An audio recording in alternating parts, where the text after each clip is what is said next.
Hello students, welcome to my channel basic study notes. मैं पंकज सैनी अपने इस चैनल पर आपका स्वागत करता हूँ। इससे पहले हम आपको मैट्राइसिस का इंट्रोडक्शन पूरी तरीके से देख चुके हैं और एक्सरसाइज 5 भी कंप्लीट करा चुके हैं। अब हम उससे आगे का टॉपिक पढ़ेंगे। उससे आगे का टॉपिक है आपका बच्चों वेरियस टाइप्स ऑफ मैट्राइसिस, मतलब कि मैट्रिक्स के प्रकार। इसमें आप मैट्रिक्स के प्रकार पढ़ेंगे। इसमें है क्या क्या स्टूडेंट्स, जब भी हम कोई टॉपिक चालू करेंगे उससे पहले हमें कुछ कंसेप्ट क्लियर करने पड़ते हैं।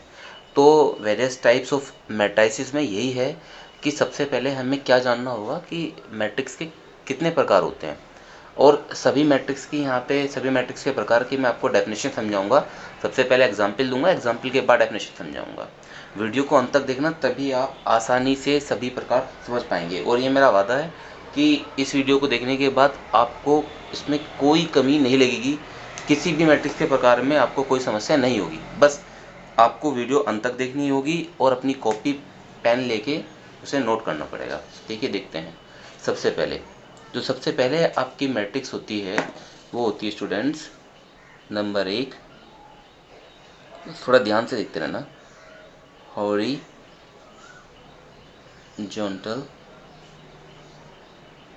मैट्रिक्स, ये हमारी सबसे पहली मैट्रिक्स है। इस मैट्रिक्स का जो नाम है स्टूडेंट्स वो है क्षैतिज अवयव। क्षैतिज अवयव। आपको दो चार परिभाषा से ही पता चल जाएगा कि मैट्रिक्स के प्रकार कितने आसान हैं। तो इसमें जो हमारी डेफिनेशन है वो क्या बनेगी, इसमें जो हमें याद रखना है, तो सबसे पहले हमें इस मैट्रिक्स का नाम देखने के बाद ही ये पता चल रहा है कि मैट्रिक्स दिखता कैसे होगा। अगर नहीं पता चला है तो देखिए ये दिखता कैसे होगा। मैं कोई एग्जांपल दे रहा हूँ आपको। क्षैतिज अवयव का मतलब जो मैट्रिक्स हम देखें वो देखने में लेटा हुआ लगे। कैसा लगे? लेटा हुआ। देखिए कैसे लगेगा लेटा हुआ है। 1 2 3 4 5 6। देखिए लेटा हुआ लग रहा है, नहीं लग रहा है? मैं एक एग्जाम्पल और ले लूँ इसी बात पे। 3 4 6 9 8 2 3 4। ये मैट्रिक्स देखने में लेटा हुआ लग रहा है। तो ये लेटा हुआ मैट्रिक्स हमें कब लगा? ये लेटा हुआ मैट्रिक्स हमें तब लगा, देखिए इस वाले मैट्रिक्स के अंदर कितनी रो है। इस वाले मैट्रिक्स के अंदर 1 2 रो 2 है, लेकिन कॉलम कितनी है? 3। 1 2 3। तो ऐसा मैट्रिक्स जिसके अंदर नंबर ऑफ रो मतलब कि पंक्तियों की संख्या स्तंभों की संख्या से कैसी हो? कम हो, तो वो आपका क्या कहलाता है? Horizontal matrix. तो इस तरीके से हम पहले एग्जाम्पल लिखेंगे, एग्जाम्पल से ही पता करेंगे कि किस तरीके से उसकी डेफिनेशन क्या बैठेगी।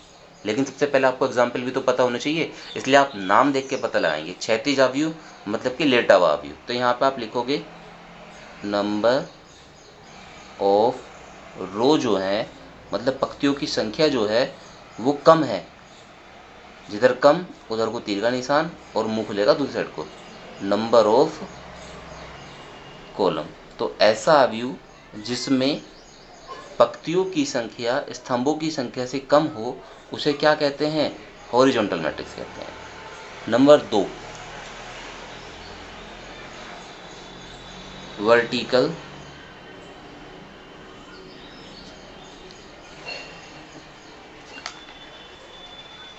Vertical matrix. ये टाइप्स ऑफ मैट्रिक्स हर स्टूडेंट्स के याद होनी चाहिए, क्योंकि जब तक आपको टाइप्स ऑफ मैट्रिक्स नहीं पता होंगे तब तक आप ऐसे नहीं बता पाएंगे कि कौन सा मैट्रिक्स कौन सा है। इसलिए मैट्रिक्स टाइप्स ऑफ मैट्रिक्स हमें अच्छे से समझने हैं और सारे डेफिनेशन अच्छे से देखनी है। बस हाँ, वीडियो आप अंत तक देखना तो आपको 100% हर मैट्रिक्स के टाइप के बारे में पता चल जाएगा। वेरियस टाइप्स ऑफ मैट्रिक्स में हमारा दूसरा जो है वो है वर्टिकल मैट्रिक्स। इसमें क्या जाएगा हमारा? ऊर्ध्वाधर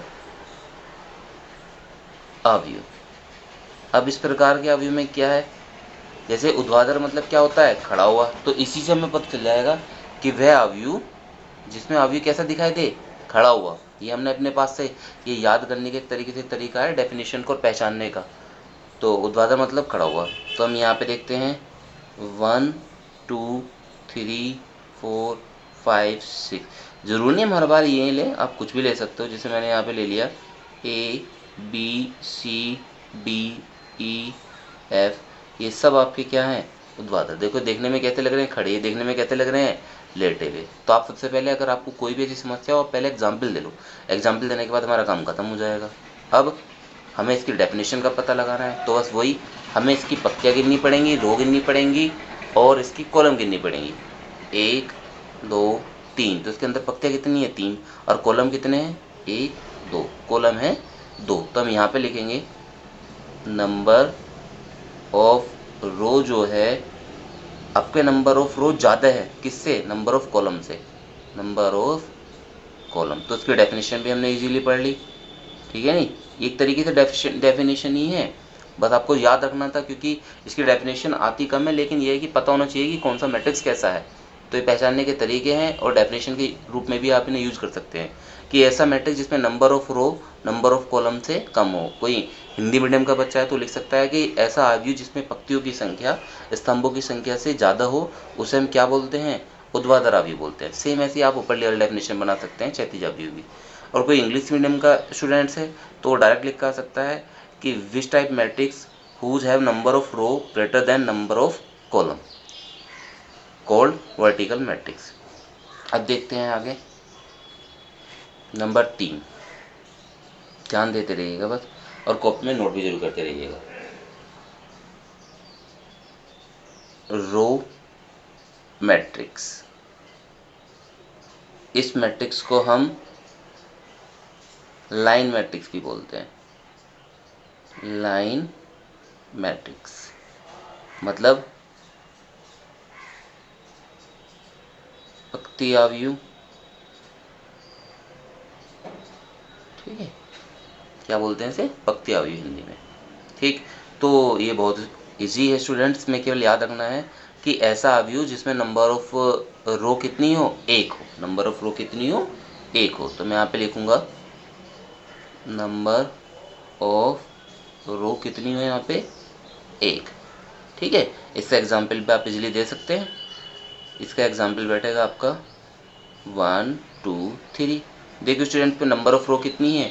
1 है। अब लेंगे नंबर 4। नंबर 4 में आपका क्या जाएगा? कॉलम मैट्रिक्स, इसे बोलते हैं हिंदी में स्तंभ आव्यूह। तो स्तंभ आव्यूह कैसे निकाल लेंगे? जैसे आपका पंक्ति आव्यूह था, सेम ऐसे ही आपका क्या है? स्तंभ आव्यूह। वहाँ पे नंबर ऑफ रो 1 थी, यहाँ पे नंबर ऑफ कॉलम 1 होगा। नंबर ऑफ कॉलम जो है आपका वो कितना है? 1। एग्जाम्पल भी आप ऐसे ही दे सकते हैं इसका 1 2 3, ठीक है स्टूडेंट्स। अब नंबर ऑफ 5 लेंगे हम। नंबर 5 हमारा क्या है? जीरो और नल मैट्रिक्स। जीरो मैट्रिक्स कह दो या फिर कह दो नल मैट्रिक्स। नल मैट्रिक्स मतलब कि शून्य आव्यूह, शून्य आव्यूह, या आप बोल सकते हैं रिक्त आव्यूह, रिक्त आव्यूह, ठीक है स्टूडेंट्स। इस तरीके से देखिए, शून्य आव्यूह या रिक्त आव्यूह। अब आप देखेंगे इसके एग्जाम्पल कैसे कैसे हो सकते हैं। इसमें किसी ऑर्डर का हमें पालन नहीं करना है, ऑर्डर कैसा भी हो सकता है आपका, चाहे वो क्षैतिज आव्यूह जैसा दिखे, चाहे ऊर्ध्वाधर आव्यूह जैसा दिखे, चाहे पंक्ति आव्यूह जैसा दिखे, चाहे स्तंभ आव्यूह, मतलब चाहे वो हॉरिजॉन्टल हो, वर्टिकल हो, रो मैट्रिक्स हो, कॉलम मैट्रिक्स हो, कुछ भी हो। बस वहाँ पे आपके जो सारे एलिमेंट्स होंगे वो आपके कैसे होंगे? जीरो होंगे। 0 0 0 0 0 0, चाहे वो देखने में ऐसा दिखे 0 0 0 0 0 0, चाहे वो ऐसा दिखे 0 0 0, मतलब कैसा भी दिखे, उसमें आपके सारे एलिमेंट कैसे होने चाहिए? जीरो। तो उसकी डेफिनेशन भी हमारी बहुत ऊंची है। बस हमें क्या लिखना पड़ेगा? ऑल एलिमेंट्स आर जीरो, ठीक है। मतलब कि सभी एलिमेंट इसमें कैसे हों? जीरो। जिस आव्यूह में, जिस मैट्रिक्स में सभी एलिमेंट्स जीरो होंगे वो आपका क्या कहलाएगा? जीरो मैट्रिक्स कहलाएगा, ठीक है। इस तरीके से स्टूडेंट्स हम अपनी 5 डेफिनेशन कंप्लीट कर चुके हैं। आगे की डेफिनेशन देखते हैं। मेरे विचार से आपको सभी को सारे डेफिनेशन अच्छी भी लग रही होगी और आसानी से समझ भी रहे होंगे। बस आप कॉपी पेन लेकर नोट करते रहिए। अब देखते हैं अगले definition.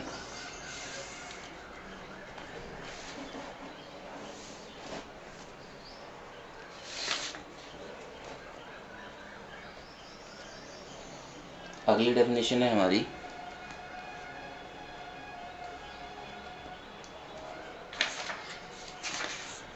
Square matrix number 6। Square matrix, इसे हिंदी में हम बोलते हैं वर्गाव्यूह। इसे हिंदी में हम बोलते हैं वर्गाव्यूह। इसमें क्या होता है स्टूडेंट्स, वर्गाव्यूह कैसा दिखता है? आपने बताया, हमने अगर किसी स्टूडेंट्स को, हर स्टूडेंट्स को पता होगा कि वर्ग होता क्या है। वर्ग वह होता है जिसमें सब भुजा कैसी हो, बराबर हो। मतलब देखिए 2 4 6 8 मैंने ये लिया, तो आप देखेंगे इसमें नंबर ऑफ रो मतलब कि पंक्तियों की जो संख्या है वो भी कितनी है, 2, और कॉलमों की जो संख्या है वो भी कितनी है, 2। तो उसका मतलब ये कैसा दिख रहा है, वर्ग जैसा दिख रहा है। देखिए आप, ये वर्ग जैसा दिख रहा है। चलो एक एग्जाम्पल और ले लें। 1 2 3 4 5 6 7 8 9। तो ये आपका कैसा दिख रहा है, देखिए वर्ग दिख रहा है, क्योंकि इसमें number of row 3, number of column 3। तो यहाँ पे बस आपको यही डेफिनेशन बन जाएगी कि ऐसा अवयव जिसमें नंबर ऑफ रो मतलब पंक्तियों की जो संख्या है वो नंबर ऑफ कॉलम स्तंभों की संख्या की कैसी है, बराबर है। तो आपका क्या कहलाता है, वर्गाव्यूह कहलाता है। नंबर 7 आता है स्टूडेंट्स आपका। नंबर 7 क्या है हमारा, देखिए अब यहाँ पे हमें समझना है ये, क्योंकि इसके बाद हमारे सारे काम जो इम्पोर्टेंट है इनमें से डेफिनेशन आपकी लग जाती है। तो ये बहुत इंपॉर्टेंट है, इसमें आपको समझना है। तो इसमें हम क्या करेंगे स्टूडेंट, सबसे पहले हम कोई मैट्रिक्स लेंगे। इसमें हमें ये पता होना चाहिए कि इसमें डायगोनल कौन सा होता है। तो सबसे पहले हम कंडीशन देखेंगे, हमें पता लगाना पड़ेगा डायगोनल ऑफ अ मैट्रिक्स। हमें ये पता लगाना है कि एक मैट्रिक्स का डायगोनल क्या होता है। डायगोनल का मतलब होता है विकर्ण। विकर्ण का मतलब एक कोने से दूसरे कोने को मिलाना, ठीक है नी। तो एक अवयव के अंदर विकर्ण कहाँ होता है, इस चीज़ का हमें पता लगाना है।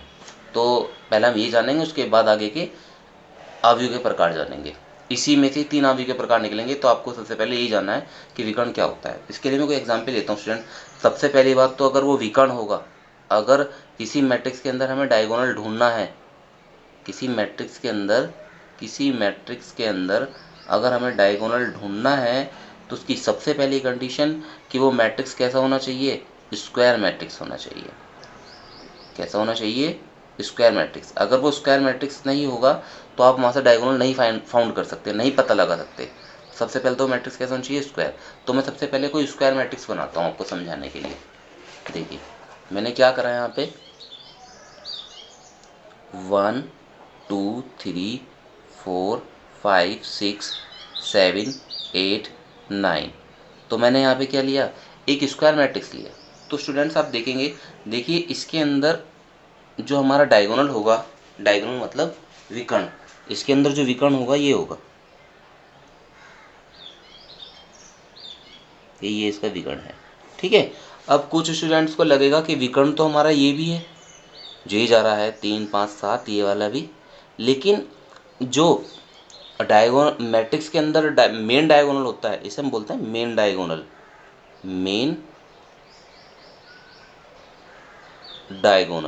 मतलब कि मुख्य विकर्ण,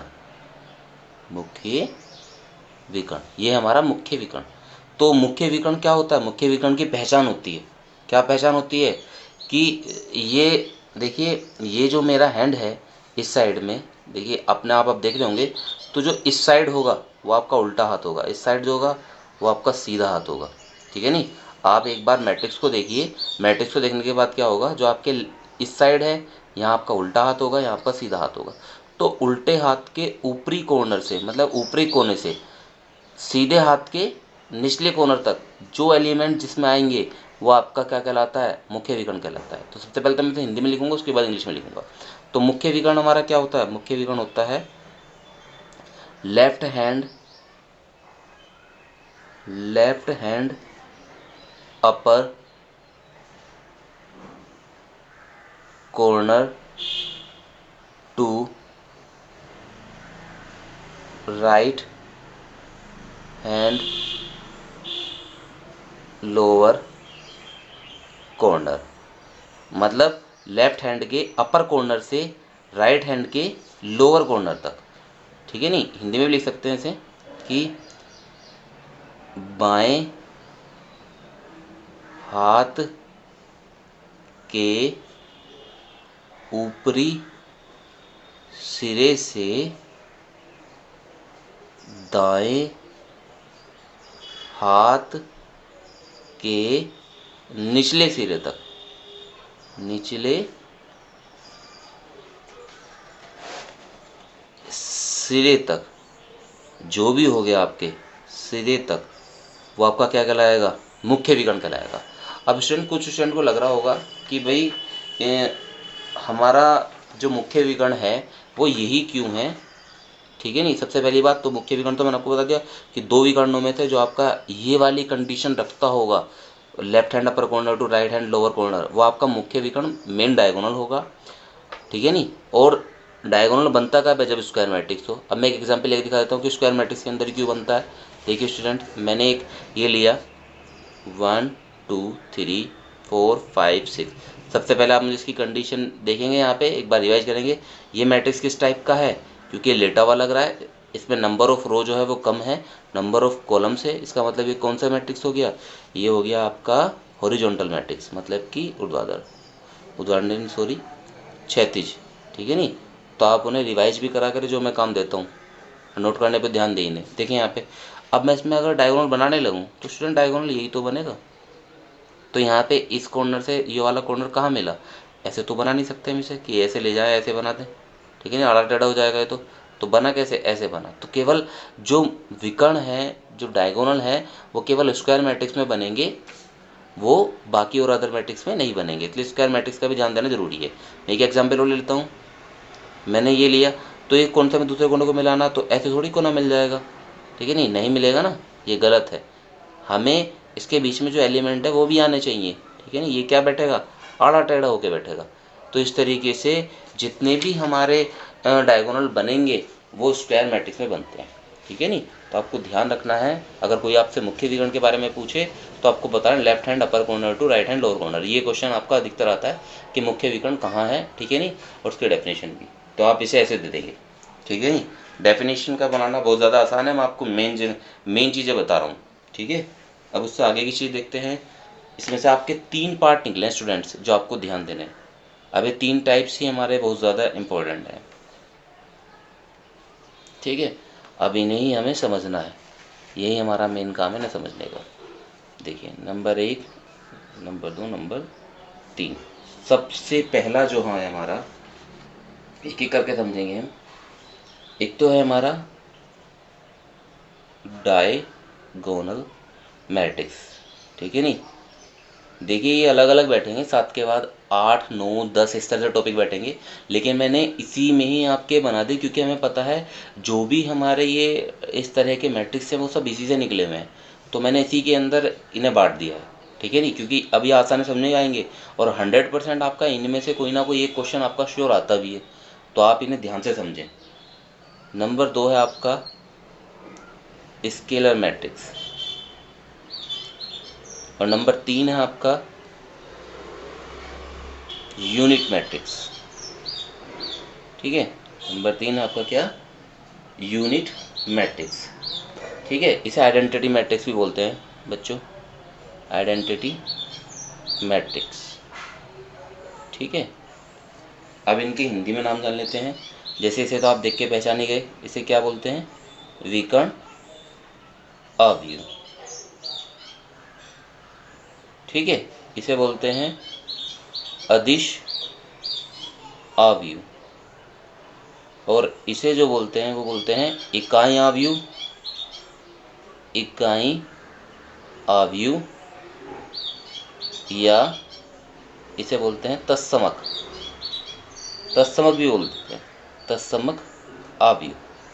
तो ये सभी आपके अवयव के प्रकार 1 सेकंड में याद भी जाएंगे, बस आपको ध्यान से देखना है, ठीक है नहीं। कोई भी आप डिफरेंस करने में बहुत ज़्यादा आसानी महसूस करेंगे अगर से एक बार समझ लें अच्छे से। देखिए विकर्ण अवयव तो हमें पता ही था, ठीक है नहीं। मुख्य विकर्ण का पता होगा, वे मुख्य विकर्ण पे ही सारी चीज़ डिपेंड है। तो सबसे पहले यहाँ से देखते हैं, इकाई मतलब क्या होता है स्टूडेंट, एक। इकाई मतलब होता है एक। तो ऐसा अवयव जिसमें आपके केवल इकाई में एलिमेंट और वो भी कितने हो, एक, वो भी कितने हो, एक, ठीक है। एक तो आपको सबसे पहले एक चीज़ ध्यान रखनी है कि इसमें तीनों जो आपके अवयव दिए गए हैं इनमें कॉमन सी बात है कि केवल विकर्ण में, मुख्य विकर्ण में अवयव होंगे, बाकी और जगह पे क्या होंगे, अवयव शून्य होंगे, बाकी और जगह पे क्या होंगे, शून्य। देखिए अगर मैंने लिया यहाँ पे 1 0 0 0 1 0 0 0 1, ठीक है, वो ले लेते हैं 1 0 0 1। तो आप देखेंगे, देखियो स्टूडेंट्स कि इसमें केवल आपके मेन डायगोनल में एलिमेंट है, मेन डायगोनल में एलिमेंट तो ये भी है, जीरो भी है, लेकिन केवल मेन डायगोनल में आपके नंबर हैं, ठीक है।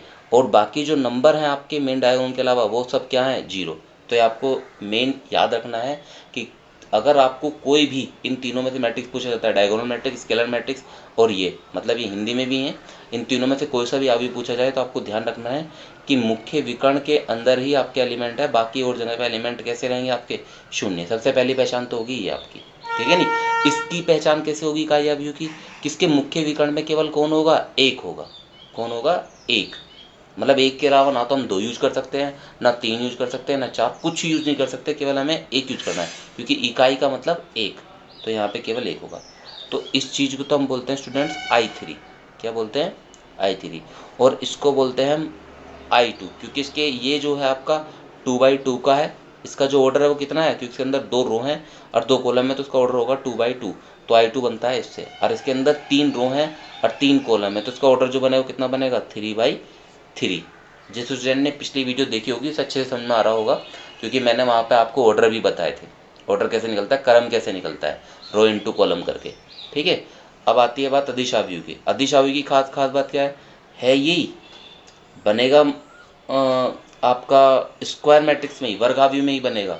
लेकिन कंडीशन क्या होगी कि इसमें जो आपके मुख्य विकर्ण के एलिमेंट होंगे वो क्या क्या हो सकते हैं वो आपको जानने हैं। बाकी सब एलिमेंट तो जीरो होंगे, मेरे लिए 2 0 0 0 2 0 0 0 2। देखिए इसमें स्टूडेंट्स अदिश अवयव, अदिश अवयव में आप यहाँ पे कुछ भी एलिमेंट ले सकते हैं, बस खास बात ये होगी कि वो सब आपके कैसे होने चाहिए, सेम।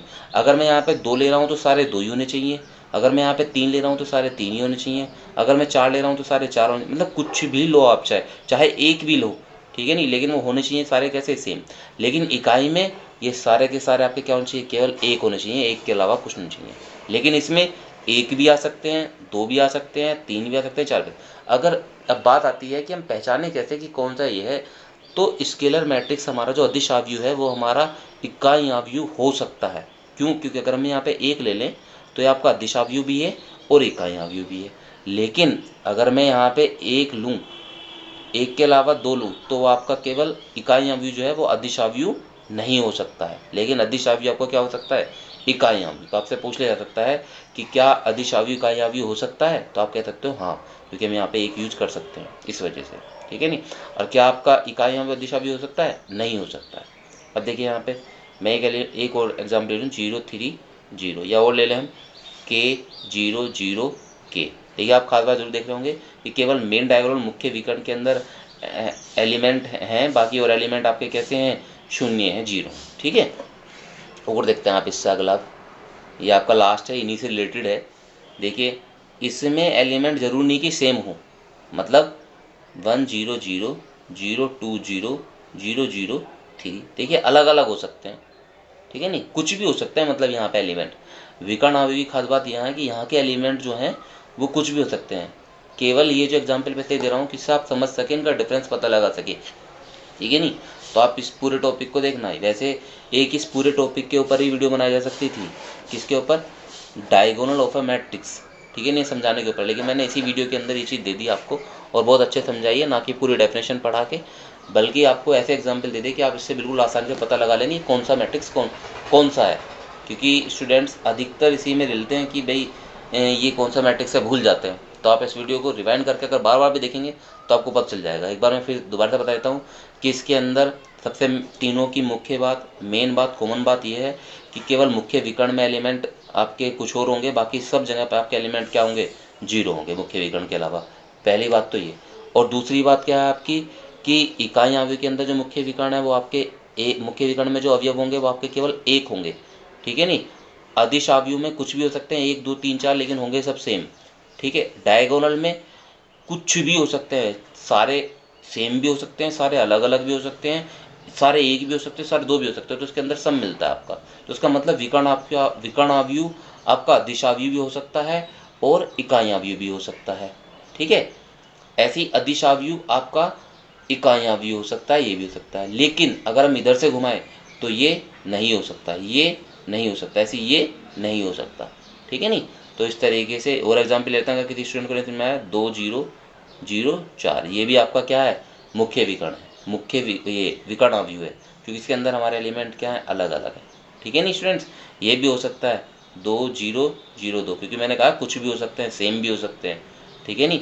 तो ये देखिए आपका दिशाव्यूह भी है, ठीक है, और मुख्य विकर्णाव्यूह है। तो विकर्णाव्यूह आपका अदिश भी हो सकता है, इकाई भी हो सकता है, अदिश आपका ऐसे हो सकता है। तो इस तरीके से स्टूडेंट्स मैंने आपको ये diagonal of a matrix completely समझा दिया है। इस पूरे टॉपिक को आप अच्छे से नोट करना। अब हमारी 1 2 डेफिनेशन बची, उन्हें और देखेंगे, फिर हमारा काम क्या हो गया, फिनिश की ओर है। इस वीडियो में हम इतना काम पूरा करा देंगे, फिर इससे अगली हमारी एक्सरसाइज होगी। देखते हैं अब आगे स्टूडेंट्स इससे आगे क्या है। तो इससे आगे हम जो पढ़ेंगे वो है आपका इक्वल मैट्रिक्स। Equal matrix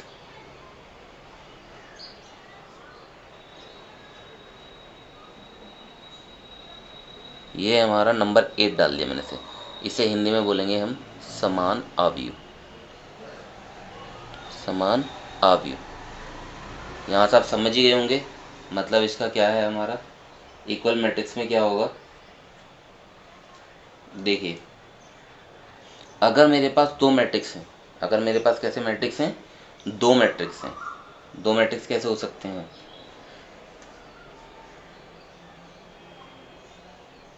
1 2 3 4।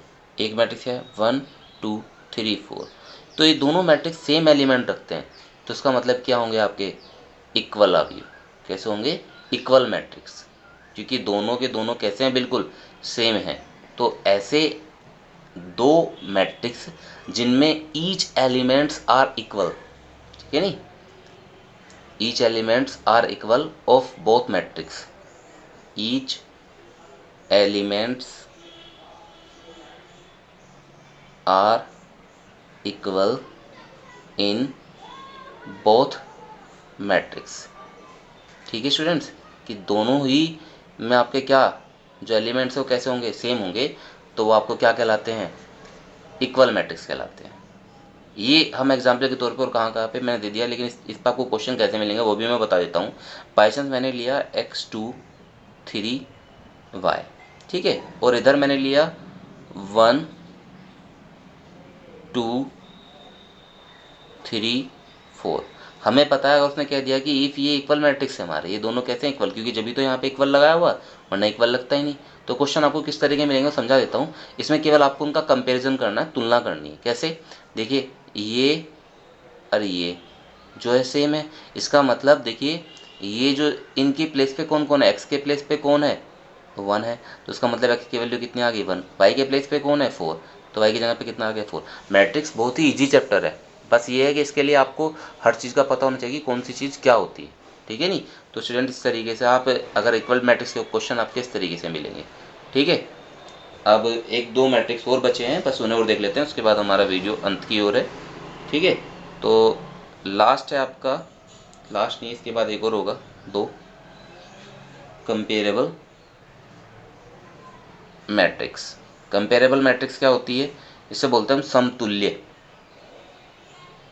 समतुल्य आव्यूह। समतुल्य आव्यूह में क्या होगा आपका स्टूडेंट्स, ऐसे दो मैट्रिक्स जिनके ऑर्डर इक्वल हों, ऐसे दो मैट्रिक्स जिनके क्या हों, ऑर्डर इक्वल हों, ठीक है नहीं, वो तुम्हारे क्या कहलाते हैं, टू मैट्राइसिस कोई भी मान लिया हमने, A and B are said to B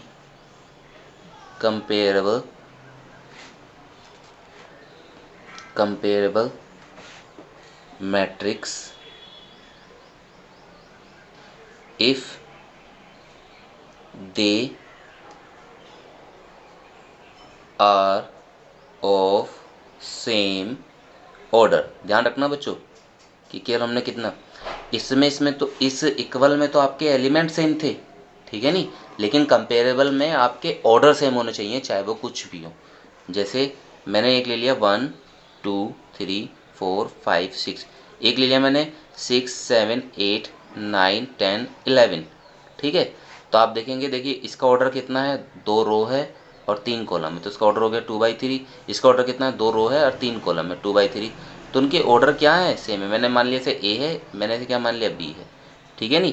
तो यहाँ पे इन दोनों के ऑर्डर क्या है, सेम है। तो हम कह सकते हैं order of A order of B are equal if they are comparable matrix. इसलिए वे क्या हैं, आपके समतुल्य मैट्रिक्स, ठीक है। इसका मतलब समतुल्य मैट्रिक्स आपका समानावी हो सकता है, क्योंकि समानावी में तो सिंपल सी बात है, जब इनके एलिमेंट सेम है तो उनके ऑर्डर भी कैसे होंगे, इक्वल होंगे, ठीक है नहीं। इस तरह के क्वेश्चन बीच बीच में बनते रहते हैं, जो मैं आपको समझा रहा हूँ एंड टू एंड। अब स्टूडेंट्स, आपकी कुछ चीज़ें बची, उन्हें ध्यान से और देखना, बस वो आप बिल्कुल लास्ट समझो। 2 हैं वे आपके, ठीक है। एक है आपका क्या, नंबर 10 है आपका upper triangular matrix, upper triangular matrix, ठीक है नहीं। इसे बोलते हैं ऊपरी त्रिभुजीय आव्यूह, ठीक, ऊपरी त्रिभुजीय। इसके बाद इससे अगला आएगा आपका, ये लास्ट है बिल्कुल हमारा, ठीक है, लोअर ट्राइंगुलर मैट्रिक्स। तो बहुत ध्यान से समझना, क्योंकि ये हमारे लास्ट हैं। हमने एक ही वीडियो में अपने सारे के सारे वेरियस टाइप ऑफ मैट्रिक्स खत्म कर दिए, निम्न त्रिभुजीय आव्यूह। और इससे आसान डेफिनेशन आपको कहीं नहीं मिलेगी, क्योंकि सबसे आसान तरीके से मैंने समझाया है, एग्जाम्पल दे देंगे। तो आप एक बार बस आपको वीडियो को देखना है, और आप किसी भी तरीके से उसमें कोई भी प्रॉब्लम नहीं लेंगे। देखिए अपर ट्राइंगुलर मैट्रिक्स में क्या है आपका, अपर ट्राइंगुलर मैट्रिक्स की आप कैसे पहचान करेंगे। सबसे पहली बात कि ये दोनों के दोनों मैट्रिक्स ही हमारे किस पे बनेंगे, स्क्वायर में। किस में बनेंगे, स्क्वायर मैट्रिक्स होंगे तभी आपके। तो कैसी पहली कंडीशन हमारी क्या है कि ये स्क्वायर मैट्रिक्स के अंदर हमारे ट्राइंगल होंगे, ठीक है। चाहे वो अपर हो चाहे हमारे क्या हो लोअर, दोनों के दोनों किस में ही बनेंगे, स्क्वायर कंडीशन में, ठीक है क्या। देखिए इसमें स्टूडेंट्स 1 2 3 4 5 6 0 0 0। अपर ट्राइंगुलर मैट्रिक्स की खास बात यह है कि इसमें जो आपका, देखिए आप ऊपर की ओर ध्यान दे रहे हो तो इस ऊपर की ओर आपका ट्राइंगल बनना है, ठीक है। तो अपर ट्राइंगुलर मैट्रिक्स क्या होता है कि इसमें ऊपर की ओर आपका क्या बनता है, ट्राइंगल बनता है। और मेन डायगोनल से नीचे के सारे एलिमेंट कैसे होते हैं, 0। तो इसकी पहचान ये होती है, ठीक है नहीं। तो ऑल पहचान है इसकी, in a square matrix, in a square matrix, square matrix if all elements are 0 below main diagonal called main diagonal called upper triangular matrix, ठीक है।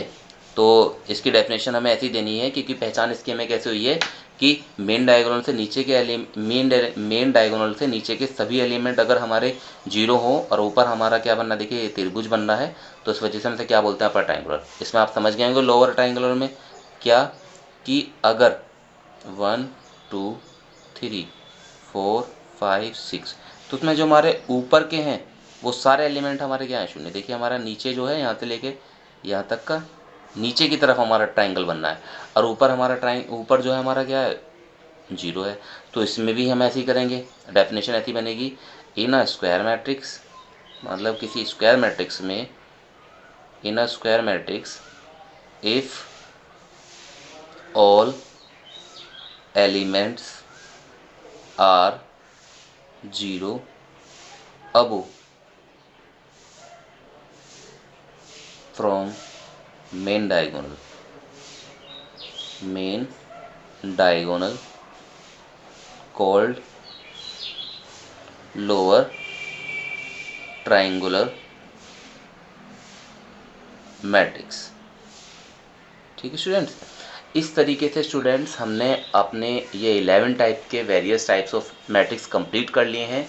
और आप एक बात का ध्यान रखना कि सभी स्टूडेंट्स कॉपी में जब नोट करते रहेंगे तो उसमें कोई भी आपको प्रॉब्लम आती है तो कमेंट बॉक्स में जाकर ज़रूर बताया करें। इससे हमें मोटिव मिलता है कि हाँ स्टूडेंट्स नोट कर रहे हैं। ठीक है, और वीडियो को लाइक ज़रूर करें, चैनल को सब्सक्राइब करें और बच्चों तक ज़रूर पहुँचाएँ, बच्चों को शेयर करके। Thank you student.